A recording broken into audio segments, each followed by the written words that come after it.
Oh, you've been blessed. MoJoe Sports back with a new episode. We decided to give you guys a treat since we had NFL playoffs coming up Saturday, Sunday, and national championship on Monday. We decided that we would do a show today so that we can give out picks, previews, everything like that. And then we'll post the next show Tuesday morning.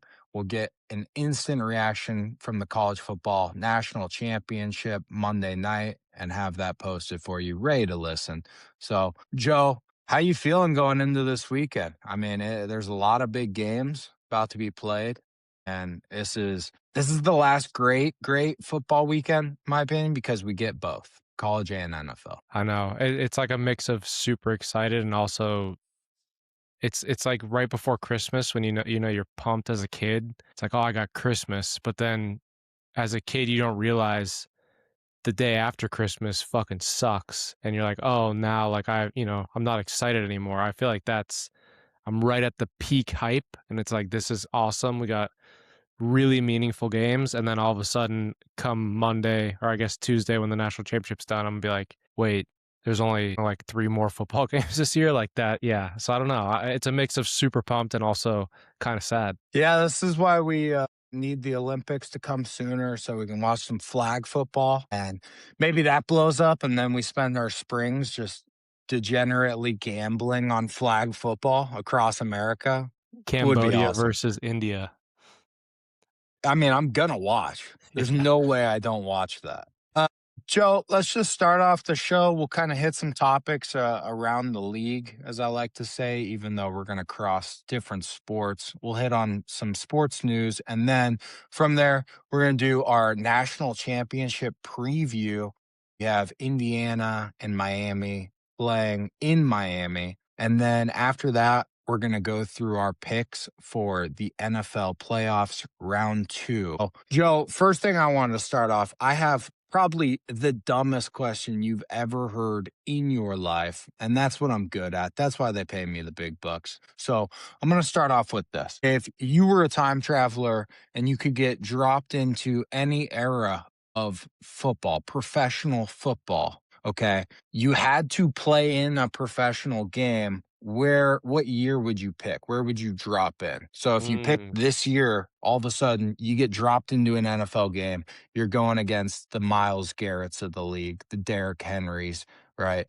If you get dropped 50 years ago, now you're going against some guys like Bart Starr, Paul Hornung, just some old heads. And I have to play. Oh, yeah, you're playing in this game and you got to deal with any injuries, any physicality. Right. Do I get to pick my position? I kind of assumed you were going to play some of the positions you grew up playing. I thought, you might be a long snapper, O line, linebacker, D line That's hybrid. You're playing in the box. that's You're no, in the I wanna box. play that's bullshit. I wanna play like quarterback. I don't wanna play any of those Well, dumb think about positions. this. If you take, for instance, you're like, all right, I'm going to hop into 1946. Well, now you're going against a bunch of offensive linemen that are 200 pounds. I know. That's the mix. I was like in my head, the time I wanna play is like the early 20s, because that's when I grew up watching and it's like peak, but then I'm gonna get my dick kicked in. So then do I go back to the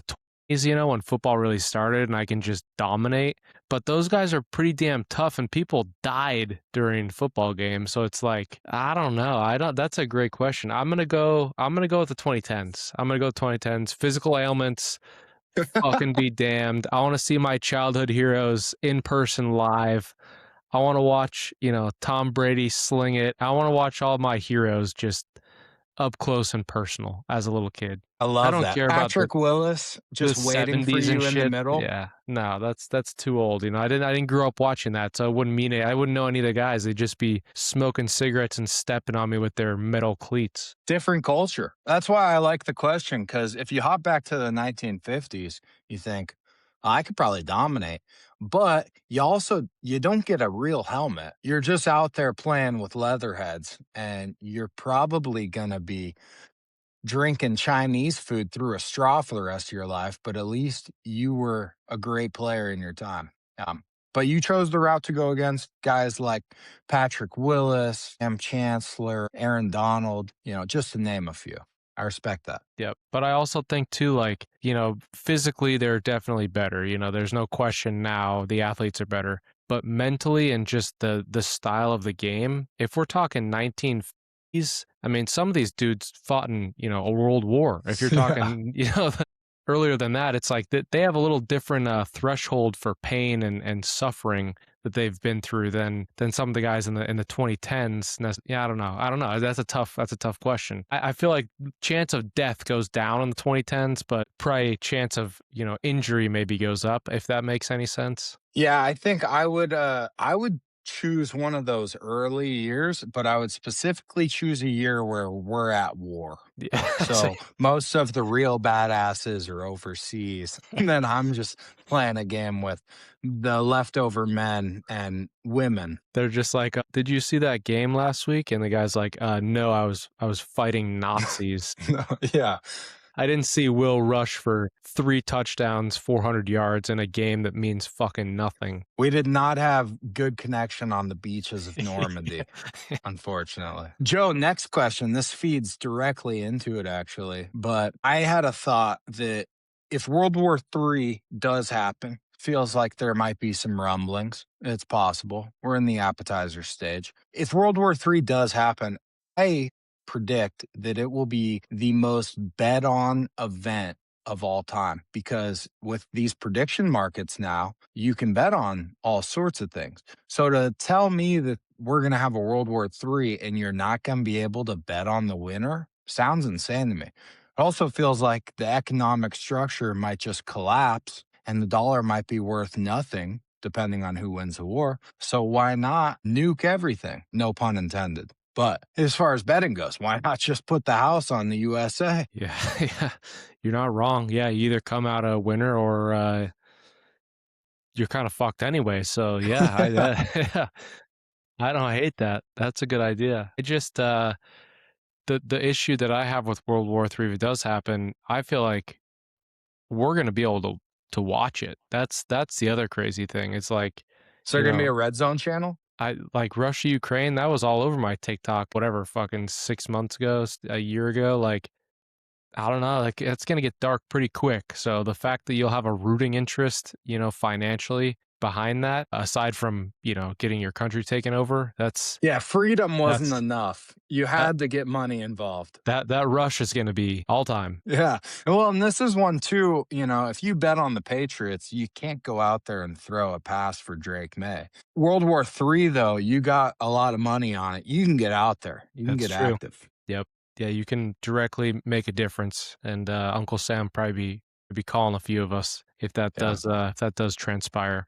We're out of the age now, though. I think. Well, they'll bump it up. We're young enough. We'll probably be going. Yeah. Yeah. We're in it. We Yeah. need all the help. But Willie Moe's prediction is that World War III will be the highest bet on event of all time. And then, Joe, to cross over sports going from military to college basketball, we did get another betting scandal in the NCAA.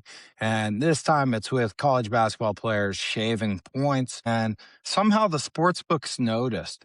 They noticed that there were absurd amounts of money being bet on games that nobody's watching between mid major teams that don't usually take lots of bets. And specifically, they're even targeting first halves. We had games like Buffalo, Kent State in the MAC, where they go back and they watch the tape, and there's a couple players on these teams that are making some interesting decisions. Things that I would get mad at, even at a pickup park, right? Right. Just playing with the boys.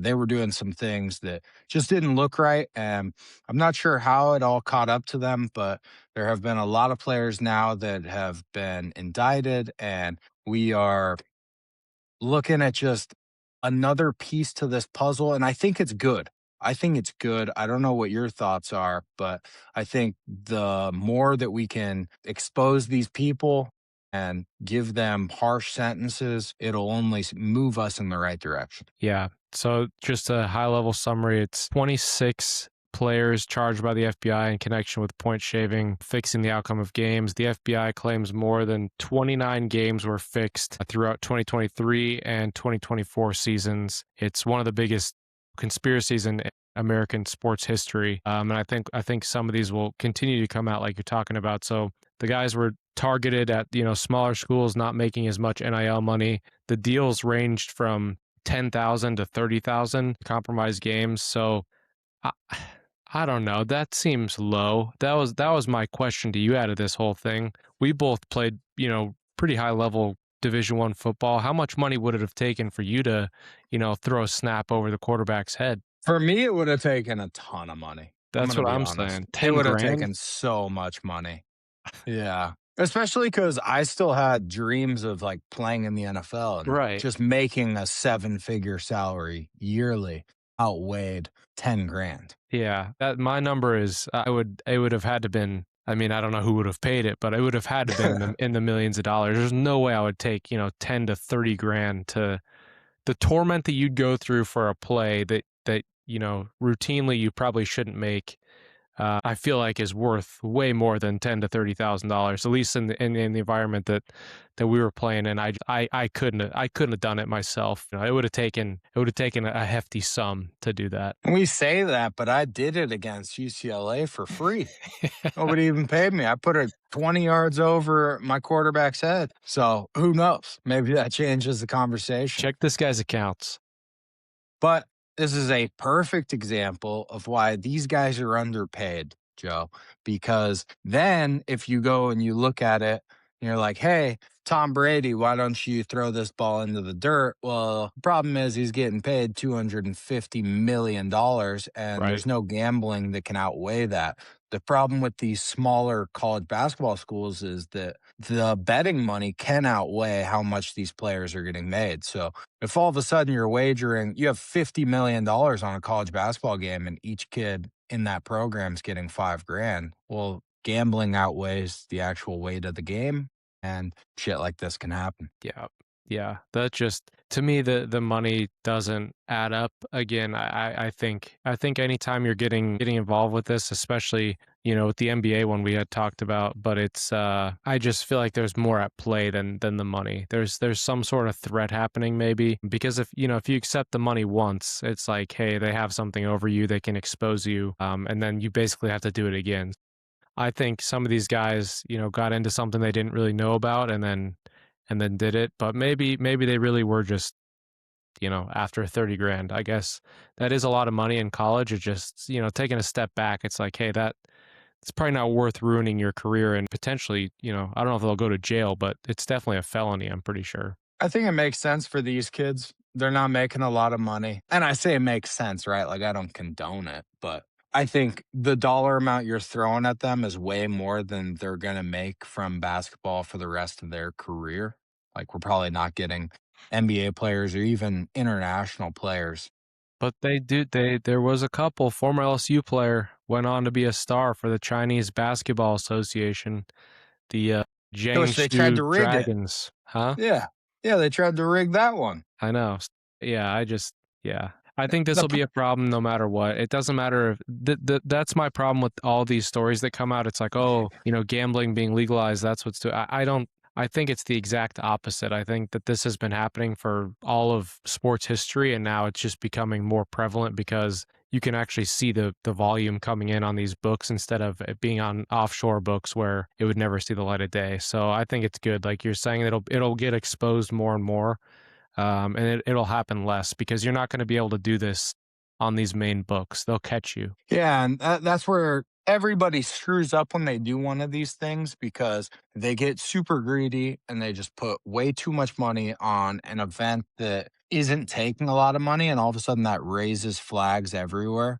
You go, all of a sudden, why did this Buffalo versus Kent State first half take more handle than the Duke North Carolina first half? Right? Right. Like, it shouldn't happen. And there's a tweet from a, I don't know. I don't know how reliable this is, but 365 Sports, they basically posted a thing that says, what was the main cause of this scandal? And had fans vote on it. Predatory prop betting was 31%, NIL was 16%, lack of NCAA oversight was 24%, and then just natural criminal greed, 29%. Fair enough. Yeah, fair enough. Pretty even split. Yeah, yeah. I don't hate those weights. All right. So pretty even split. What do you think is the main cause for these gambling scandals that keep happening? Yeah, I don't think it's the NCAA's fault necessarily. That's my initial like, hey, it's their fault. But I think you see it in the NBA, you see it in college, you see it in Chinese basketball. Apparently, I don't think there's a solution necessarily. I think this is always going to happen. You have markets, people are going to try to cheat the markets. Happens in the stock market, it happens on Kalshi, it happens everywhere. So I don't think there's anything you can do except try to catch these guys and make punishments when it does. If you think that this is never going to happen again, you're an idiot because it will happen again. I'm all for heavier sentences. Yeah, just death. Keep Yeah, laying down the law. yeah, no. Castration, whatever you have to do. Yeah. You get hung in the campus town square if you get caught cheating for against your team. If you're betting for your team, I think that should be allowed. I think that should be allowed.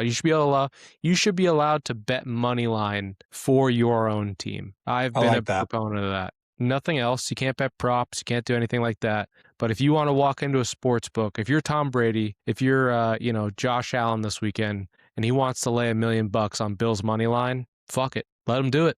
Why not? If it's public, Scratch that. You have to bet. You have to bet on your team to win. yeah, That way we know that you're in bed. you're trying You have to. Yeah, you have to automatically put a percentage of your contract on every salary on game. money line. It's a Yeah. bonus Yeah. Uh, and last point, do you think death penalty or castration would be a worse punishment? for Because the they're kind of the NFL same, right? It's like you get castrated, you're like, well, what's the point of life? So, yeah, but that's just your nuts, right? right. Well, Yeah. but don't they make everything work? Like if you don't have those, then you can't get the other thing or no? No, I think you're okay. I think Okay. you can go nutless, and you just can't have kids. So that was my point. If you're in the NFL, you already got a Oh, couple kids. it's kind of a bonus then. I think I mean, maybe this is probably just super wrong, but I'm pretty sure it's okay. Because you can have testicular cancer and the whole thing, and you still got a wang. That's med talk with the boys. Yeah. That's Mojo Med Talk. We both were pre-med in college, and then we decided, our talents are probably better elsewhere. Yeah. Oh, and then Joe, last thing, let's get ready to dive into this national championship preview. But there's been a lot of discourse online about who the best college football team of all time is. And all these young bucks, they're loving Indiana right now. There's three houses that you can live in. You can live Yeah. in the new age, which is Indiana. You can live in the modern age, which is 2019 LSU with Joe Burrow, Mar Chase, and Justin Jefferson. Or you can go to the OG stance, which is the 2001 Miami Hurricanes. And I don't have the stats in front of me, but essentially we're talking 21 first round draft picks in Yeah. on that team. Yeah. Ken Dorsey, Frank Gore, Andre Johnson, Ed Reed, Clinton Portis, Sean Taylor, Vince Wilfork. I mean, the roster was disgusting. Jeremy Shockey, 2001 Miami is a strong candidate. I will toss in the 1995 Nebraska Cornhuskers. Those ones, they get talked about quite a bit. They had an average margin of victory in an undefeated season of 38 points. So they just smacked anyone that they played. It's a lot. There's also some people that toss around, some 70s squads. I don't fully know the 70s ball like that. I don't go that far back in my historical knowledge, so I don't know about those teams. But to me, I look at that 2001 Miami team, and that roster is insane. I don't know how you top that roster. I'm with you. I think it's no question based on the amount of draft picks they had. And a lot of those guys went on to be NFL superstars. It's That's one the thing to make difference. the NFL. The Yep. other thing is these guys all actually made it. And then you always see the stat get tossed around. That Miami team, if they did not score an offensive point that season, they still would have gone 8-4 Right. with no Right. offense. Yep. Disgusting. Yeah. So I don't know. I think it's kind of criminal that Indiana is being talked about as the best team of all time, but they win this weekend undefeated. Anytime you go undefeated, you get lumped into there because it's only happened a handful of times. So we'll see. Yeah, we'll get to it. We'll get to it. I don't know. I might be fading them. I might be fading them. Well, Joe, let's hop into the preview right now then. No better time. So on Monday night, we are going to figure out who our national champion is. Miami, technically, they're going to be hosting Indiana. This is a home game. Prices for this game are through the roof right now between fans of Miami already living there and then Indiana being the best traveling fan base that nobody ever knew about. And right now, Indiana favored by 8.5, the total 47.5. This line opened up at 5.5 before the Final Four happened, right? And then during those games, all of a sudden it moved to 7.5. And now throughout the week, it's moved a point in Indiana's favor to 8.5. And Joe, got a feeling you're going to be on Miami at this number. Yeah, it just and it's so hard for me to bet against Indiana because 15 times in a row you'd be wrong. But I do think Indiana will win this game. I think they win this game. It just feels like it's going to be a little closer than 8.5 points. Maybe they really just do, they dog walk them, and maybe it's just prove them wrong again. I'm gonna be on Miami 8.5 here and just, hope for some chaos. I could see this line moving even more. I mean, if we get a 9-point favorite in the or a 10-point favorite in the national title game, that's insane. But it feels like the books kind of have been tempting us this year where it's like, hey, 10.5, Miami, that's a good deal. That's a good price. They're gonna cover that. And then Indiana just wins by 40. But I don't know. Miami's kind of scary, and their defense, I think, may be a little bit better than Oregon's defense, even though, on paper that's not the case. Yeah, I think you're making the right play. I think it's a lot of points. And my biggest question, because I make this game 9 points, I make it nine. But my biggest question is, does Miami get any sort of home field advantage bump, or does it not exist? I don't think it exists. And in national title game, it's usually 50-50, and I think Miami fans are gonna show up because their team's winning. But I also think that Indiana, they haven't had to go. They haven't had postseason football in a really long time. And if you look at their basketball prowess and the way they travel for basketball and the pride they have at the school, I think it's easily going to be 50-50 crowd, if not maybe tilted towards Indiana a little bit. Yeah, yeah. I don't think Miami shows up very deeply for their football, but I'm interested to see when you're playing for a national championship, Right. everybody wants to be a fan. Yeah. So I'm curious. But I think you're on the right side because 74% of the bets on the spread right now are on Indiana. How could you And not be? yeah, but it almost seems too free. It seems like the freest play ever. So I do like that you're taking Miami plus 8.5.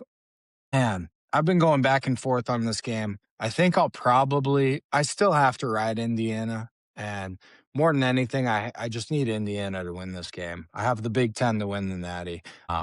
But I'm going to ride Indiana minus 8.5. You're at plus 8.5. And we're going to go head to head. But Yep. I think you've got the sharper play. I'm not going to lie. Maybe. I don't hate a parlay too with Indiana or with Miami 8.5 and the under with the 47.5. Because if Miami does keep it within that total, I feel like it's going to be kind of a rock fight. If it goes over, then I think that's a clear sign that Indiana was able to score. I don't think Miami's going to like run out ahead and score a bunch of points. That's not how the game is going to go. So I think I'm going to go under and plus 8.5. That's my final play of the college football season. Fuck, I want to switch. I so badly want to be on this plus 8.5. It's If just it one of goes those things where if Indiana wins, they could win by 30. right, they could easily. Like if you're gonna bet on Indiana, just like you might as well ladder it with some alt spreads. Right. Yep. Minus 14.5. That might be my hedge. I might just hedge myself with like a 13.5 Indiana and then Miami. Yeah. Just see if I can get the middle. That'd be sick. Yeah, it would be nice. But overall, it seems like it's Indiana's race to lose, and they are going to go down as one of the best college football teams of all time. A lot of people think it has to do with the age. Some people think they're cheating because of how many times they've started games with interceptions, right? They always start fast. Seems like they know the play is coming before it ever does. But this is going to be a case study that we look at for years to come as just how did Signetti pull this job off? And then you look at Mendoza, the story with him about how he wanted to go to Miami and They didn't offer him, had to go to Cal. Then he enters the transfer portal. Miami says, "Hey, come to us. You know, your dad played with our head coach, this and that." And for him to say, "No, I'm gonna go away from my dream school. I'm gonna go to where my brother's at," is it's just crazy to see these two play now in a national championship, and it's gonna be fireworks. Yep. Good versus evil with Beck and Mendoza. That's the storyline that I'm running with. It'll be two totally different post game speeches based on who wins. Yeah. Um, don't let Michael Irving anywhere near that mic No. if Miami wins this game. Joe, do you think Mendoza's for real? If you we're getting ready for the NFL playoffs now, we're going to transition to that. But as we leave this national championship, if you had the number one overall pick in the NFL draft, are you committing to Mendoza? Are you going to give him the keys to the palace for the next decade of your franchise? I mean, if you look at Shuck in Louisiana down there in New Orleans, you know, with the Saints, it's kind of the same deal. It's an older quarterback that had a ton of experience that nobody really was talking about. The difference is Mendoza won a Heisman and he's on the best team. So to me, they're kind of similar. I don't know, similar guys in that way. I feel like it's a decent comparison because with Shuck on the Saints, like throws a catchable ball, not a game wrecker necessarily. He's not going to do anything crazy. He can run a little bit. Mendoza can score with his legs if he needs to, but he's not going to have, 100 rushing yards. So I think it's a safe play. I think if you're looking for a quarterback, like if you're the Raiders or if you're, one of those type of teams that needs a guy, why not? They clearly ran out of options in the NFL with Phil Rivers coming back, so there's not a whole lot of guys sitting on rosters that teams are too comfortable with, or maybe Phil Rivers is just, that guy. But it seems like there's a little bit of a young quarterback problem in the NFL, and the guys that are young are starting. You got Drake May, you got Cam Ward, you got Shuck. Like the guys that are worth something are getting a chance. Durr even look, he's playing. So I don't know. I feel like it's worth a chance. You could hit on him. You really could hit on him with a guy he's definitely not going to have any off field issues for you in those 10 years. I think that's the biggest thing is how safe he is off the field. You know he's going to give everything he has. So if he does become a bust, it's purely just talent, execution, but all the prep's going to be there. And the last college football storyline that I would like to hit on before we move on is that Dante Moore has now rescinded his declaration for the NFL draft, and he's going to come back to Oregon for one more year. He was projected to be the second quarterback taken in the draft, probably going to go top five, at least top 10. And now he's coming back. This comes just a day after Dylan Raiola transfers to Oregon. So now Raiola probably wouldn't have made that choice if he knew that Dante Moore was going to stay. And now Raiola, what's he going to do? He's going to sit out for a year behind Dante Moore, similar to what Mahomes is going to do next year. Yep. He's going to sit out. So we get back into that. And yeah, do you think that's a good move for Dante, or do you think Dante should have gone right now while he's projected to go top 10? Yeah, the problem I have with some of these, some people have been making the argument that you can make more money in college if you stay, and guys are going to be enticed to stay. And that's not fucking true if you're going top 10. If you look at the signing bonuses of the number 1 through 10, NFL draft picks, they're getting, I think last year was like 40 something million dollar signing bonus. So you're not making the same amount of money and you have a window. Maybe Dante Moore doesn't want to go out like that, how he did at Oregon, but to me, I don't know, take the money, man. Like you're going to get 20 to 30 million dollars guaranteed up front, and you're going to be in the league. You'll probably be able to sit behind somebody. And if he's worried about going to the Giants or, one of these other teams, I don't know. You have a new coach. You got a bunch of coaches shifting around. You can go get your ass kicked like Cam Ward. I'm sure he's not too mad about it, sitting on $40 million and getting his ass kicked. I would go. I would go. I wouldn't stay. At the quarterback position, I would go. The stat that scared everybody was that he has less than 20 college starts, and the list of first round quarterbacks with less than 20 college starts. It's a bad list. I Yeah. would say out of that list, Kyler Murray, probably the best to come out of there. But then you had names like Dwayne Haskins, Trey Lance, Ryan Tannehill, Mitch Trubisky. So there's a couple that were starters for a while, but none of them have ever flourished. So I don't know how much of that played into it. I think he has a ton of room to get better and more experience, but I also think when you're projected top 10, there's not a whole lot of room to go up. There's a whole lot of room to go down. Right. That's my point too. I mean, didn't Burrow couldn't have had that many starts, did he? Ooh. No, I think Burrow started 2 years at LSU. Okay, so 24. I mean, yeah, those 4 games to me, like whatever. I don't think it's going to make that big of a difference. Yeah. I'm thinking about the money though, and you get windows of opportunity, and if he goes back, gets hurt at Oregon, you're playing with a difference of 20-30 million dollars. But maybe Phil Knight's cutting him a check that we don't know about that's in that neighborhood. That's not out of the realm possibility. I just don't think it's to the tune of 30-40 million dollars. Phil Knight, he's running out of time. I know. He needs a natty ASAP. He needs ASAP. one yesterday. Yeah. Yeah. Poor guy. Well, Joe, let's move on to some big boy ball. We're headed to the NFL playoffs and electric weekend coming up. It feels like the race is wide open, more open than it's ever been. Let's start off in Denver Saturday afternoon. Bills are heading to the Broncos. And right now, Broncos favored by one, over under 45.5. Now, I think the Broncos have an amazing home field advantage with the elevation and the travel. I think their team is set up perfectly for a playoff team where you have a really good defense and then you have an offense that's just not going to turn over the ball too much. They're going to play smart. But then on the other side, we have this narrative. We have Josh Allen in the playoffs without any of the other big dog quarterbacks. And if he's ever going to win a Super Bowl, it better be this year. So, with that laid out for you, where's your head at? Yeah, my heart's with the Bills, but my mind's with the Broncos. So I'll be on the Broncos here.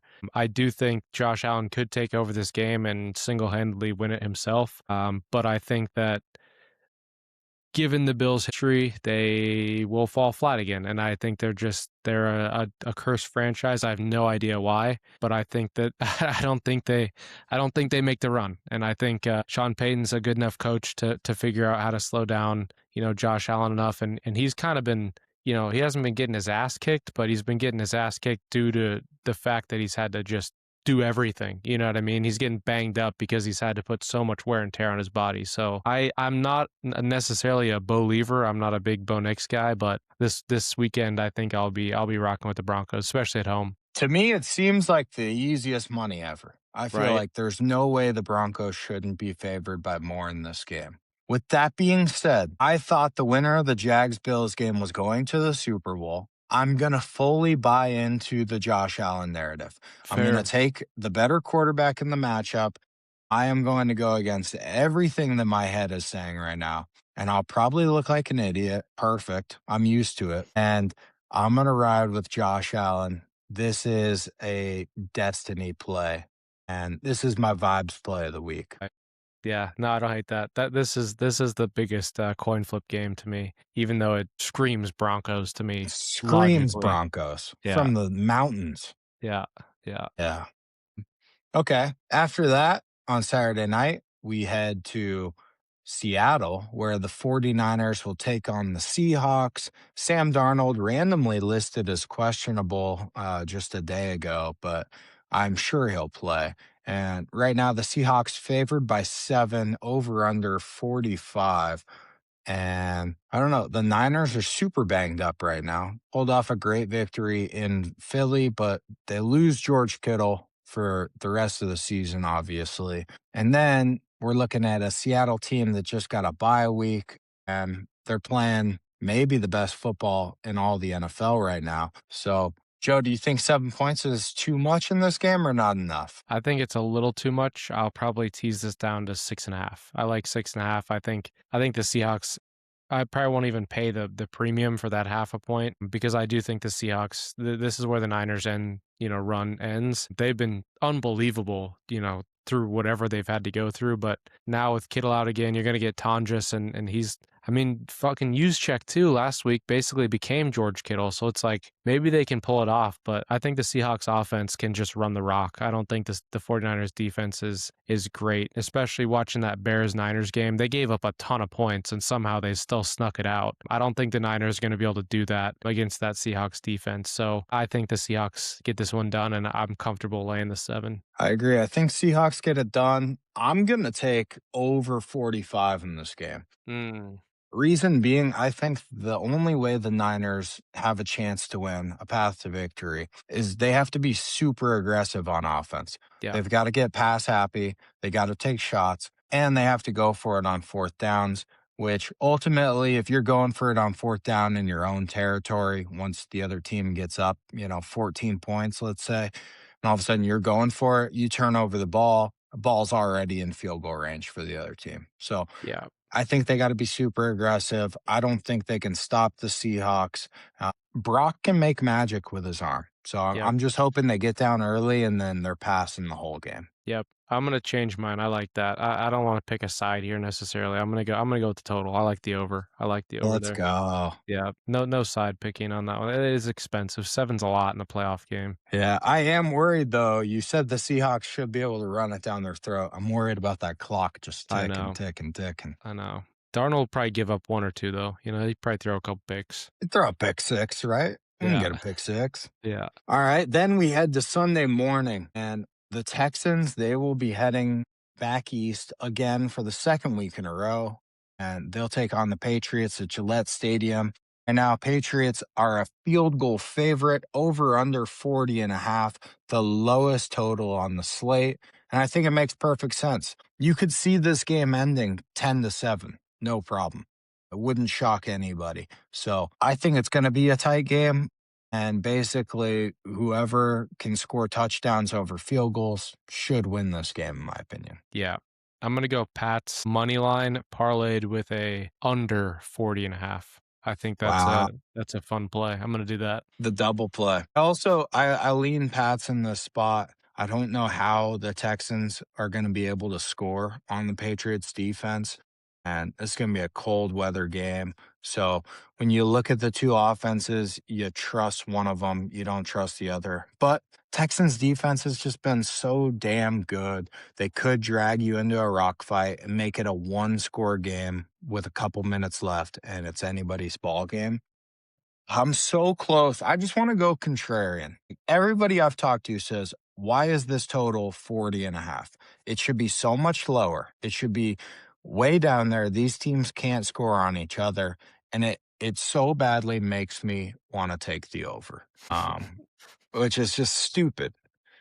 I don't know. Talk me through it, Joe. I think this game's going to come down to field goal kickers. I really do. And I think Fairbairn, for the Texans, he's kind of struggled in cold weather games. The stats last week, and it looked like he won the Super Bowl when he made a couple cold weather kicks last week. He had the gloves on with the shiesty as well. So I don't know. I'm gonna come down to kickers here, and I think the Patriots can get that done.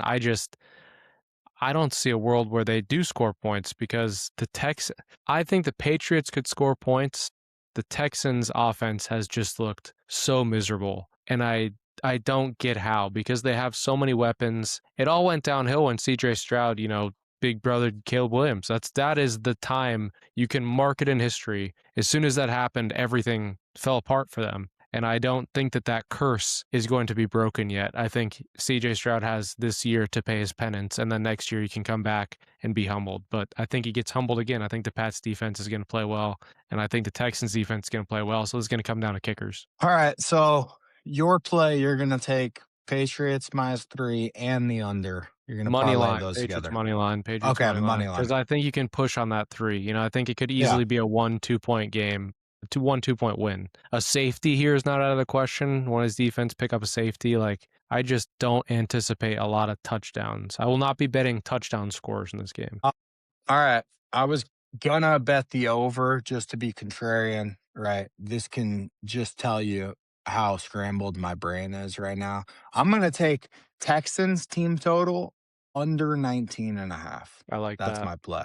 I like that. Under 19.5 for the Is Texans. Nico Collins playing? I think it's still a question mark, but I would lean yes. I would Okay. lean yes. I He looked think pretty fucked up from that concussion when they were taking him off the field. right. Ooh, 46 minutes ago, Nico Collins gets unfortunate but not unexpected injury update. Will be out. Yep, yep, yep. So yeah, Yeah. there you go. Just that's one weapon, you know, that's a guy in a cold weather game that you're gonna need to catch a couple third down passes, and Yeah. he's not there. Right. The entire city of Houston now, they are relying on C. Kirk Yep, to make all the plays out all there. the Which plays. before we leave this game, what were your thoughts on Stephen A. Smith calling Christian Kirk God, Charlie Kirk on First Take? they call that a Freudian slip, I think. Yeah, that was Yeah, he was pretty shook about it, yeah. honestly. Which I thought he was just doing a bit. I know, yeah. And then finally, I think this is the game of the week, but Sunday night we get the Rams heading to Soldier Field, Chicago to take on the Bears. And right now, Rams, they're 4.5 some places, minus 3.5 other places, and over under 48.5. Seems like a lot of points for a game that's going to be so cold. There's also a lot of stats going around right now about Matthew Stafford not being productive in cold weather in these playoff games. So, Joe, do you have a lean on this game? Yeah, I'm going voodoo magic. I'm going with the Bears. They've got something rolling, and it's kind of like what the Chiefs had, you know, a couple years ago, where it just feels like they can't lose games, especially tight ones. And we did a whole hype up for Caleb Williams, basically made him a highlight tape from that one play. So I'm gonna stick with the Bears here, especially in Chicago. I think that'll make a little difference. There was some report. My grandma, she watches more football and sports probably than any of our listeners, including you. She just lives for it, and she gave me a report saying the Rams are sitting in cold tubs preparing for this game. So I don't know. They already lost before they got there, and they're my Super Bowl pick. So I reserve the right to, if they win this game, I'll be right back to my future on the Rams. I so badly wanted to be on the Bears for this one, I know but then I looked at the Rams offense versus the Bears defense, it's and I it's said, disgusting. holy shit, Yeah. there's a gap. There's a pretty Yep. big gap here. I do think Stafford's probably a little banged up, hurt his finger in the last matchup against the Panthers. And then we talked about cold weather. But I got a play for you. I think you're going to like this play. Okay. Here is my play of this game. I'm going to take the Rams minus 2.5 first half. Yep. We're talking about a team that's very good Yep. in the first half, and we're Love talking about that. a team that's very good in the second half. Yep. I'm going to play into that narrative.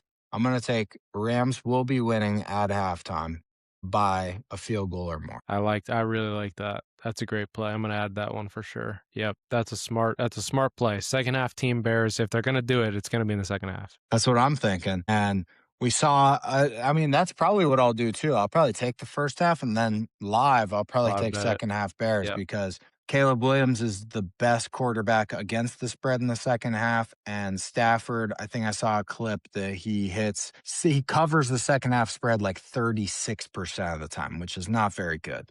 So I'm gonna play right into that narrative. I'll probably get fucking rinsed by the sports Yep. books, but Yep. I'm following narrative minus 2.5 first half. Yep. I like that. I like that. It's a good slate. There's not a game on there that I'm not looking forward to. I think the Texans Pats, we can set ourselves up to not expect a fireworks show. And if you go into it with that mindset, then you'll have a fun game. If you go into it thinking, you know, you're going to get a barn burner touchdowns, then don't watch the game because it's going to be a rock fight, I think. Who do you think of any quarterback in the NFL?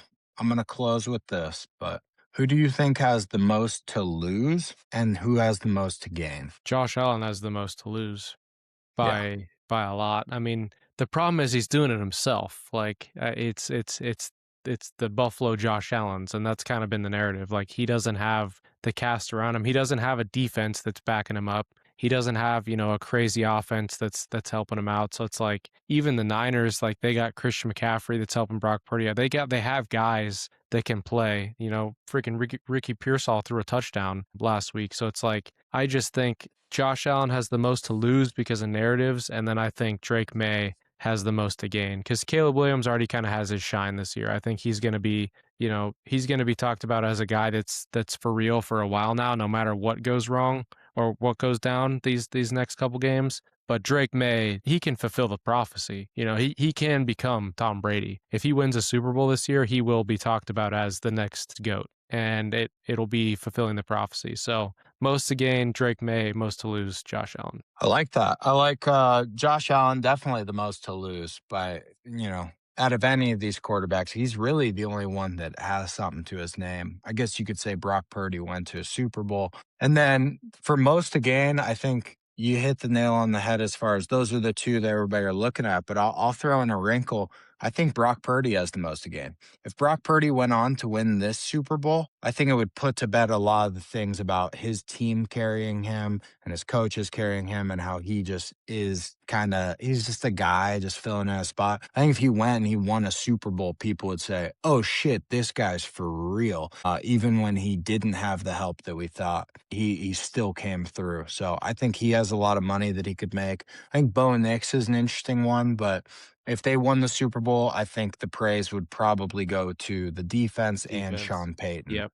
Yep. So I don't 100%. think he would get the love. I think Caleb's in that combo too, where Ben Johnson would get a lot of that credit. I think with the Patriots, that I think that one is a big one where if Drake May won the Super Bowl, you can say Vrabel did a great job coaching, but ultimately this offense has been one of the best in the NFL. And a lot of people blame the schedule, but then when you go through a Super Bowl gauntlet, you can't bring up the schedule anymore. Well, Joe, that's all I got for this week. Is there anything you want to hit on before we leave? No, All right. soak it in. Put as many bets as you can. I know there's college basketball and NBA and all that stuff going on, but you got what is it? 1, 2, 3, and then we get there's like 5 games left, 5 football games left the entire year. So, yeah, That's soak it in. crazy. Soak it in. Well, there's 5 games this weekend, Joe. 5 games left. Oh yeah, 4. So the math was off there. Let's go We have 4. 5 this weekend. Then next weekend, no college football. We'll get There'll be 2 NFL games, 2 and and then then we'll 1 get Super 1 Bowl. Super Bowl. So All right, it was 8 close. games. Yeah, I had the first round I was off there. I was reading that as yeah, there we go. You have 8 games left. Soak it up. 8 games. 8 games. That's all we have left. But Mojo Sports will always roll on because there is always sports to talk about on any given day throughout the year. So we appreciate you guys stopping by for the preview, and we will be back Tuesday morning with an instant reaction to the college football playoff national championship. See you then. Adios.